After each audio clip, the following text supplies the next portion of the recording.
I'm Mega Mike the Movie Man, and today I got a mega movie plan. Today, I'm back with another Mega Movie News Roundup for you all. This is a segment on the channel where I cover the most important movie news stories to come out this week. And I got 5 mega stories to get through with you all today, saving the most important one for the very end. And that's my reaction to the rumors that Warner Brothers might be pausing all Ezra Miller projects and might be replacing him with Grant Gustin as the Flash. So I will go over my reaction to those rumors towards the end of the video, so make sure you stay throughout the entire video for that story. Also, if there's any movie newsy story I forget to cover on this episode, make sure you email me at megamikethemovieman@gmail.com. It is completely free. Just let me know your name and the movie news story you would like me to feature in a future episode. But without further ado, let's get started.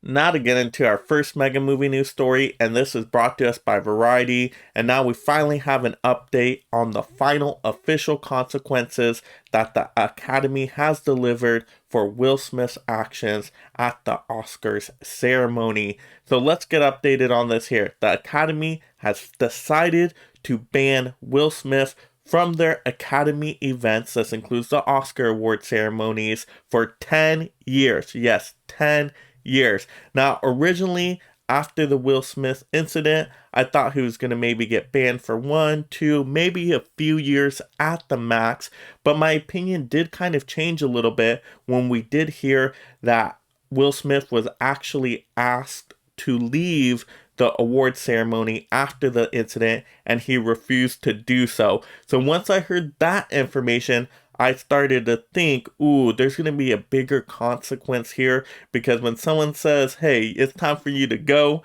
and you do not leave, you're completely defiant, then that's where something needs to happen a little bit more strict.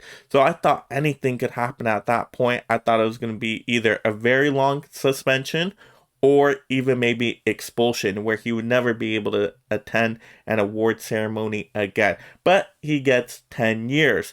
Now, is this really a harsh punishment? Actually, I don't think so. I mean, some people initially think, well, 10 years, that's quite a bit of time. Yeah, but it's only for not attending these Academy events, like the award ceremonies. That doesn't mean that he can't act anymore. No, of course he can still act and be in movie projects. And this doesn't even mean that he can't be nominated or even win an Oscar. He could still get nominated and win an Oscar.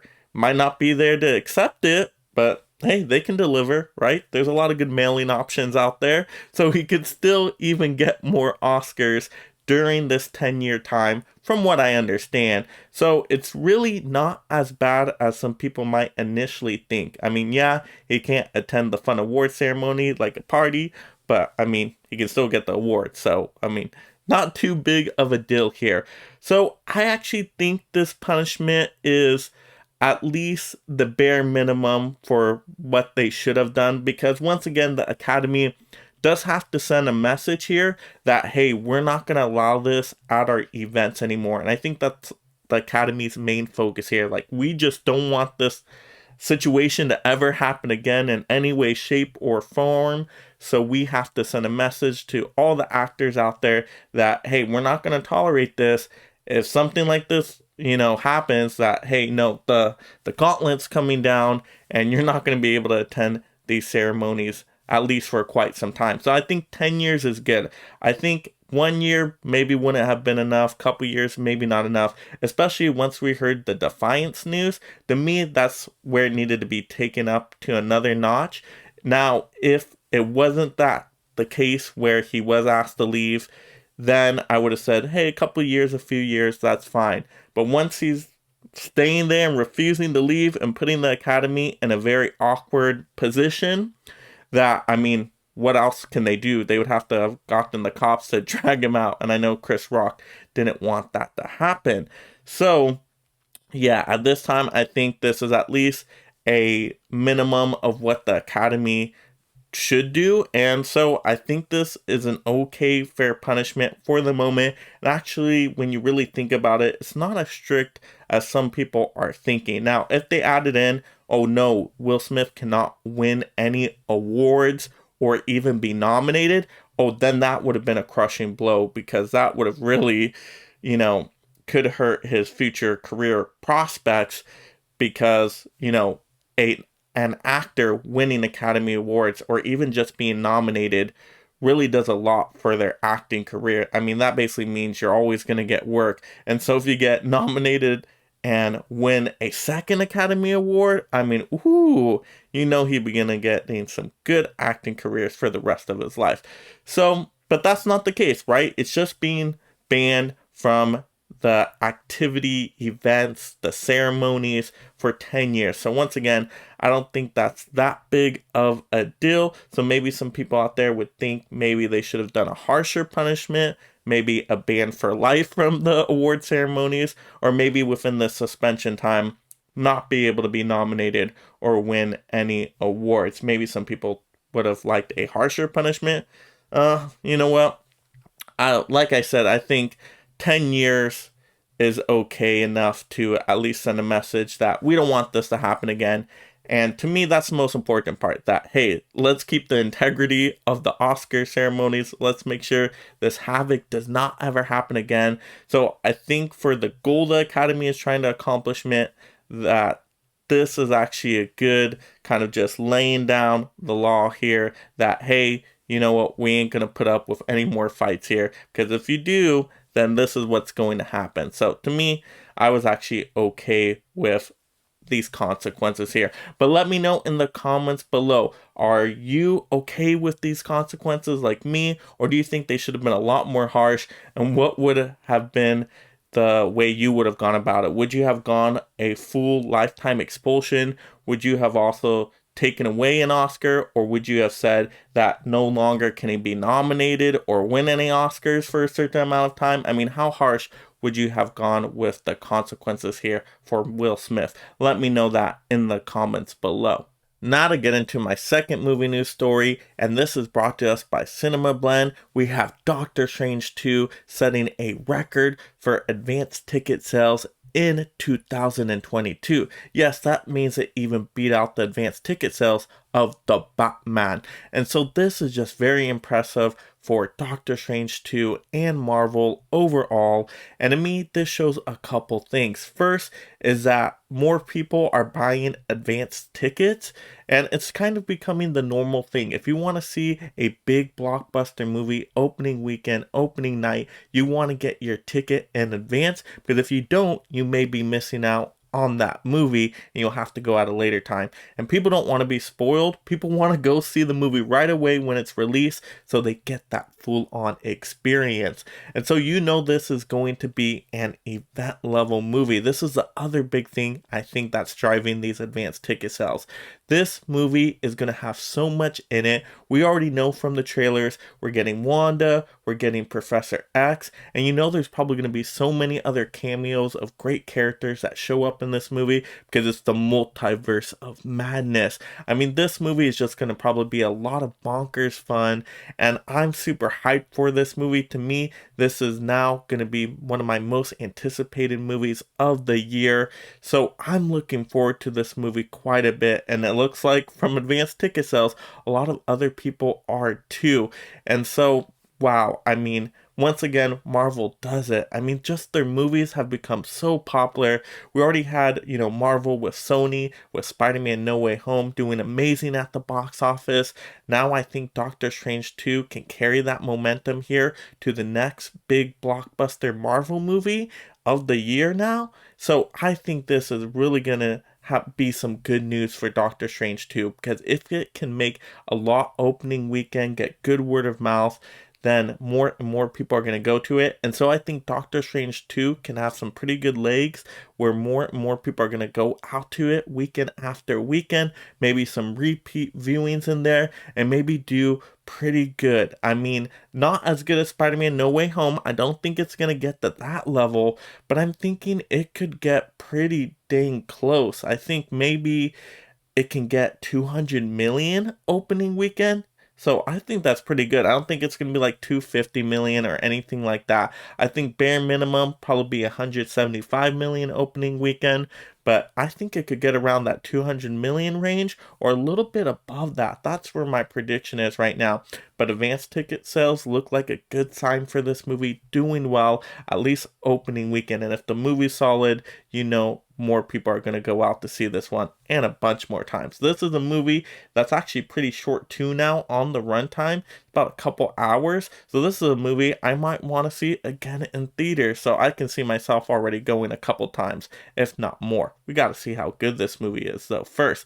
So let me know in the comments below, what do you think is the reasoning for these advanced ticket sales being so well with Doctor Strange 2? And are you as hyped for this movie as I am? And what are you looking forward to in Doctor Strange 2 the most? What characters are you hoping to see? Let's have that fun movie discussion down below. Now to get into our third movie news topic, and this is brought to us by Giant Freaking Robot, and we gotta talk about the possibility of Sam Raimi returning for a Spider-Man 4. Now this isn't anything very definitive and concrete here. I'm not saying Spider-Man 4 is confirmed. No, it absolutely is not. Basically what happened was Sam Raimi was talking with an interviewer, basically going over different questions in preparation for the Doctor Strange 2 release. And of course, he was asked about the possibility of a Spider-Man 4. And so I'm going to throw up the quote that Sam Raimi gives us here. And so I'll read it right off the article. I've come to realize after making Doctor Strange that anything is possible. Really anything in the Marvel Universe, any team-ups. I love Toby. I love Kirsten Dunst. I think all things are possible. I don't really have a story or a plan. I don't know if Marvel would be interested in that right now. I don't know what their thoughts are about that. I haven't really pursued that, but it sounds beautiful. And so I like that last part right there. It sounds beautiful. So at least he's thought about this idea before, and it's a possibility. Once again, it's nothing concrete here. There's nothing in development here. But let's just speculate and think about this idea. To me, I'd be so excited to see a Spider-Man 4 really the way that Sam Raimi wanted to do a Spider-Man 4, because we've heard different concepts for Spider-Man 4 before and what some of the ideas were, and it actually sounded really interesting. And so I definitely think we should get a Spider-Man 4. And once again, he's saying with Doctor Strange now, anything is possible. I mean, we're living in a world of the multiverse of madness now with all these portals, and any character can jump from universe to universe now. I mean, that is just so key to what now can be open for filmmakers to do with these superhero characters. Why not go back to Tobey Maguire's Spider-Man and Kirsten Dunst and make a Spider-Man 4? I think fans would be down for it. I think people would really like that idea, especially now getting just a little taste again of Tobey Maguire in Spider-Man No Way Home. So I absolutely think people now are really hyped for this, and this is now the time to do it, right when multiverse of madness things are going on. This is now the time to seize the opportunity. Let's get back to Spider-Man 4. And Sam Raimi is a great director. I've just enjoyed all of his films that I have seen. Spider-Man 3, maybe not the best, but there's aspects I enjoyed. But mostly everything else I've just really enjoyed from Sam Raimi. And I think, hey, if this Doctor Strange 2 movie is as great as I think it's going to be, then that's just going to get me even more hyped for a Spider-Man 4. And we gotta get these Spider-Men back again. I mean, this is just going to be just next level if we can see this character return. So I'd be totally down for this. And I say, hey, Sony, Marvel, give Sam Raimi the green light to start developing this movie. Doctor Strange 2, it's going to be released, so let's get him working on another project here. We gotta get this other Spider-Man movie going now. I mean, I would just be so happy if I heard Spider-Man 4 is here.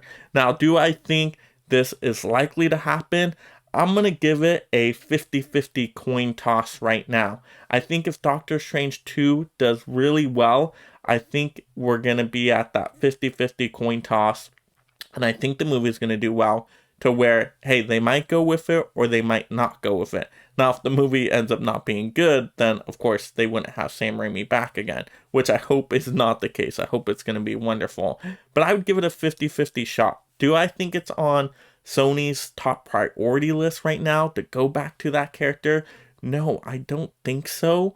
But once again, it's a possibility. Now, I think we'd probably get Andrew Garfield back before Tobey Maguire, just because it does kind of feel like Tobey Maguire standalone Spider-Man movies have kind of reached an expiration date in some sorts.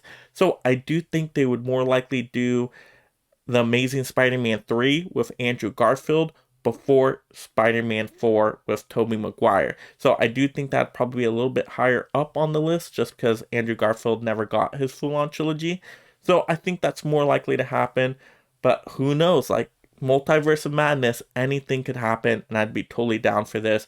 Let me know in the comments below, would you be excited with a Spider-Man 4 with Tobey Maguire returning to the role? Would you be super hyped for that movie like I am? Or do you think it's kind of past its expiration date and just not such a good idea? Let's just focus on some Tom Holland movies at the moment. Let's have that movie discussion down below. Now to get into our fourth movie news topic, and this is brought to us by MovieWeb, and we have Lord and Miller calling for some respect on animated movies. Now, Lord and Miller were the pair behind the Lego movie, the Mitchells versus the Machines, Into the Spider-Verse, and they want some more respect for animated movies. And it's no secret out there that a lot of people don't consider animated movies to be high cinema. They only really look at live action movies. And to me, this is unfortunate because a lot of these animated movies are really good quality films. I mean, let's look at them again. The Lego movie, such a delight and a fun time. The Mitchells vs. the Machines, one of the best movies of last year. And Into the Spider-Verse, some consider this to be the best Spider-Man movie of all time, or at least top 3. I mean, these are good quality movies, and they're just not getting the same respect as live action movies. So let's look at some of this article here. I'm going to bring up some information, and this was all brought to us by, once again, MovieWeb, and this came up basically after the host remarked the films as a joy for children but a chore for parents to watch when announcing Best Animated Feature Film at the Oscar. And once again, that is so unfortunate to say that comment. Maybe it was really a joking comment, just kind of to have a funny gag there. But if you really look at it, it is sad because it does kind of put these movies down. So let's see what Lord and Miller had to say in this little quote here. So, framing the 5 Academy Award nominees for Best Animated Feature as a corporate product for kids that parents must begrudgingly endure could be dismissed as simply careless, but to those of us who have dedicated our lives to making animated films, the carelessness has become routine. Now, this is just so sad to read because it's, yeah, I totally makes sense that animated movies have not been getting respect, and I don't know why. There have been, a couple animated movies that have been nominated for Best Picture before, if I'm remembering correctly. I believe that was Beauty and the Beast and Toy Story 3, if I'm correct. Correct me if I'm wrong on that. I definitely know there was a Toy Story movie in there. But yeah, I mean, why not give respect to these animated movies? To me, I think animated movies just require the same amount as respect. I mean, they require a lot of time, dedication, hard work, tons of people working on a team to create these movies. I mean, it's no easy thing to just make an animated movie of good quality. It actually takes a lot of hard work and a lot of awesome technology. So to me, it's really sad to see that they're just not getting the same love here. And so, to me, hopefully in future years, animated movies do get a little bit more recognized. Because think about it, during the streaming era, during the pandemic era as well, a lot of animated movies have been doing really well. I mean, some of the best movies streaming wise that people have been watching. I mean, think about all the animated movies that have came out recently. Encanto, Raya and the Last Dragon. I mean, these movies have been doing quite well, and so why are they just not getting that same level of appreciation. I don't get it. To me, these movies are a fun time. To me, it's not just for kids. I mean, adults can like the movies as well. Now, do I like animated movies usually as much as I like live action movies? No. I mean, live action movies to me probably have a more higher chance of me liking them, but that doesn't mean I won't like any animated movie. No, there's actually a bunch of animated movies I do really like. And I'm telling you, that Mitchell's vs. Machines movie, I mean, was just excellent from last year. And to me, that is definitely on the level or even a greater level than a lot of the live action movies I saw. I mean, no doubt about it. So to me, animation, it isn't for everyone. I totally get it. So if you're not an animation fan, I totally understand. It isn't for everyone. Just like every genre out there isn't for everyone. So I totally get it. If animation isn't your thing out there, it totally makes sense. But I do think we could at least have some kind of appreciation towards good quality animation, because you can look at some animated movies and tell, oh, this one's a lot better quality than this other animated movie, just as you can with live action movies. So to me, an animation movie should definitely get some respect to it, as if it is a film, just be judged as a film itself. Now, if you see the movie and you don't like it, then hey, totally the opinion. And hey, you like what you like, you don't like what you don't like, right? I mean, it makes sense, it's all fair there, but I do think they should at least be given a chance, especially these really good quality ones we have been getting in recent years. So let me know in the comments below, do you think animated movies are going to get more respect in future years? And what was your favorite animated movie recently? Let's have that movie discussion down below.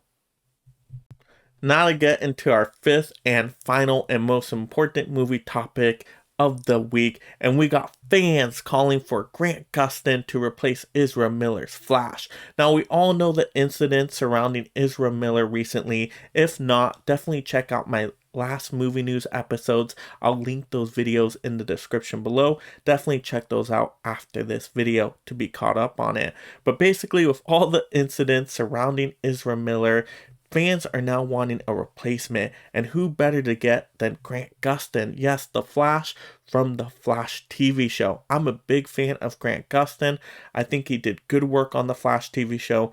Now, I don't think the TV show was perfect. I think I tapped out around season 5, but those first few seasons of the Flash, in particular season 1, was just so good. So I'd be happy to see Grant Gustin as the Flash. So how would this work? How could we replace Ezra Miller? Well, the Flash solo movie doesn't come out until 2023. So we got some time here. So what they could do is they could do film reshoots and just have Grant Gustin do all those scenes again as Barry Allen. And so that could work, but that does take some time and money, so they may not go about it that way. Or they could just kind of overlay Grant Gustin's face onto the Flash character in the movie. They have the technology now to do so. May look a little wonky, but I think the technology has improved enough to where we could see that happen. So that's also another possibility, but I think that one's a little unlikely.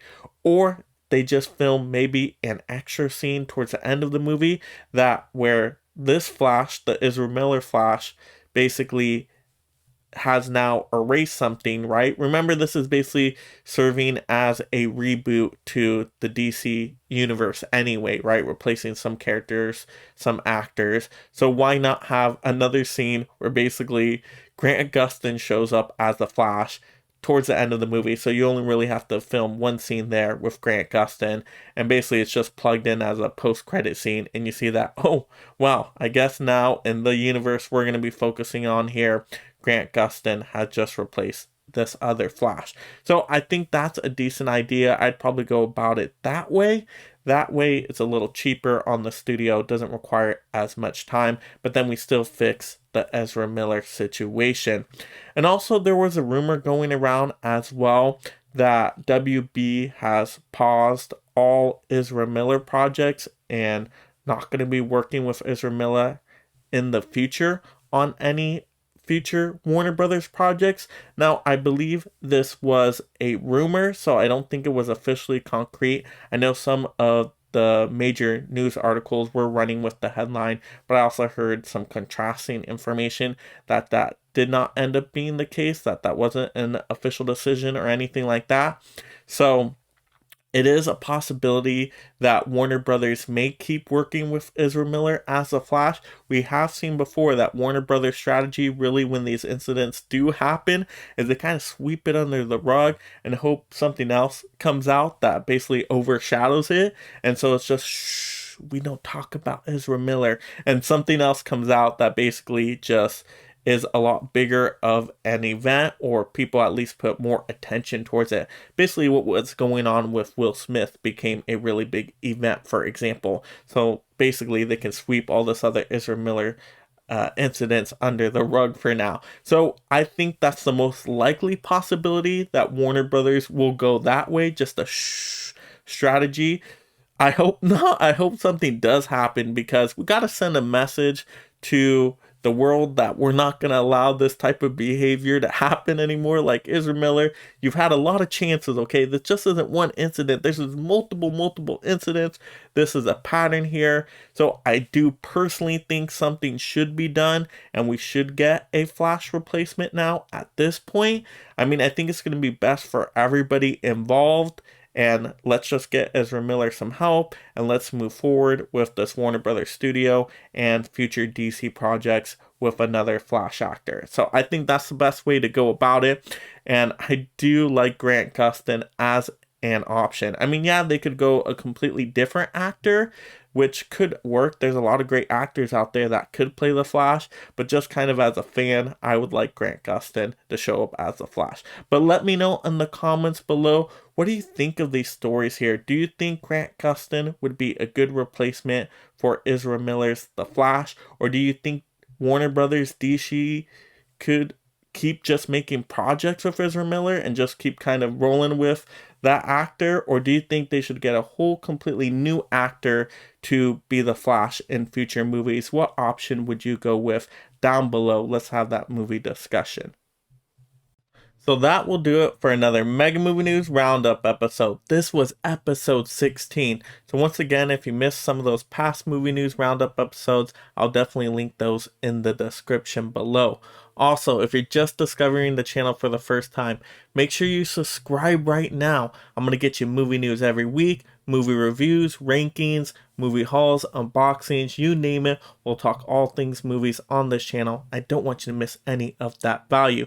So make sure you turn on that notification bell so you don't miss when I post a video. Hundreds of thousands of other super beings on the other planets he's destroyed, right? And we have to assume he's won. I don't care how many demons he's fought and how many hells. He's never fought us. Not us united. Also, like the video. And this is Meg Mike the Movie Man, minding you to make every day a movie day.